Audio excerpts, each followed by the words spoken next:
have a message for Igbos.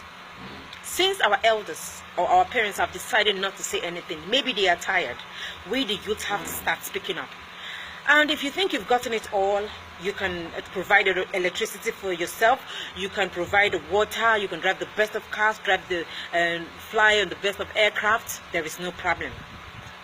Karma is coming. And you've seen the truth, you've decided not to say the truth, you're just sitting down on the truth. Your generation will regret why you saw the truth, why you kept silent when the country has gone moribund. Continue, time shall tell. Well, I was born and brought up in the north, Kano State precisely, to the Maliki Zoo Road. If you have lived in Kano State before, you will know where I am talking about. Living in Kano State is the worst thing that has happened in my life. Hausa people are barbaric. They are wicked. They are not my brother. There is no need sharing one country with them. Doesn't want it. You will live in a country where one day people will be running helter-skelter. What is happening? Riot. What is causing the riots? Nobody knows. People are being butchered on the road. Street blood. Everybody is running helter-skelter. And if you are very fortunate, your father or your mother manages to come back that day, go and thank your God. Because whenever riot starts, there is nobody, no phone callers at that time. There's no phone, no GSM, nothing. You just be hoping, praying. And as I had my kid friends then, that while I was rejoicing that my parents are back, they were crying because their parents couldn't make it. They butchered them. So tell me why I should live in a country where somebody is so wicked that he will comfortably kill somebody without having remorse. My father had a pharmacist shop. My father was a pharmacist then. He had a medicine shop. How some people burnt it from the roof down to the brim. My mother sells, she's a trader, she was a trader then at Canteen Quarry. They burnt it from the roof down to the brim. And you are still telling me to be sharing one country with them, somebody I don't share the same school of thought with, we don't wear the same clothes, we don't eat the same food, we don't speak the same language, we don't worship the same God, we don't share the same school of thought, we don't have the same mindset, we don't share anything in common. I never experienced 1967 to 1970 riots, but living in Kano State experienced me to what war was all about. Broad daylight, somebody will carry dagger and butcher somebody. One evening when we were relaxing in our house, a group of Hausa people surrounded our building, threatening that they were going to kill us. We had to lock our door. Everybody was speaking in tongue, praying. You have to pray in any language you understand, because that was the last minute. With their dagger, with their sophisticated weapons.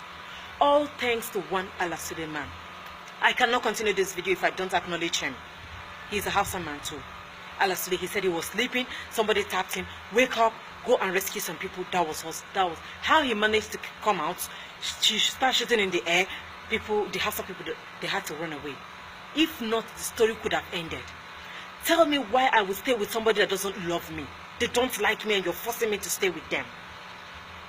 They destroyed my father's properties and you want me to stay with them. For what purpose? For what reason?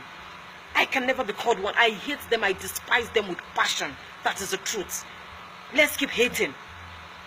During our Christmas time and our Easter and our New Year Day, we do saraka. We share food. We give them meat. We give them clothing. We do a lot of things. Shout at them. They have plenty of aromageries then in Kano State. We clothe them. But do they appreciate us? No. What do? They keep killing us. And you say I should be called one. No way. And you keep saying that Igbo people, they hate on Hausas. No, Hausa people are the ones hating. We are the ones that is even practicing the so-called one Nigeria. Because Igbo man will go to the north, will go to west. They will erect building, build plazas. Go there, you see Igbo people that are very wealthy. Employ Hausa people there. Because we are comfortable anywhere we go, we love our, we like being our brother's keepers. We love them so much. We'll go to Amausa, go to all the places the Hausa people reside. Go and see them in the east. The only property they have is their mat and their baja. They will make money, they will send it back to their place because they don't believe in one Nigeria, because they know we are not one and we can never be one. So why will I be forced to stay in a country where somebody is comfortable? Killing me is just like killing a fowl. They don't like me. They destroyed everything you've built, you've worked. They will come and stay in the east, they will be comfortable. Most of them are shoe shiners. But we accommodate them. But there, They will never accommodate us. When we are progressing, they are angry. If Nigeria, I never experienced 1967 to 1970 war, civil war, but I experienced this thing in Kano. I hope I've said it before. If Nigeria was a baby in my womb, trust me, I am going to butcher it. I'm going to kill it. I'm going to burn it. I'm going to abort it. It doesn't want staying in my womb. Let us separate. Everybody go your different ways. Hausa, Igbo, Yoruba, go your different ways.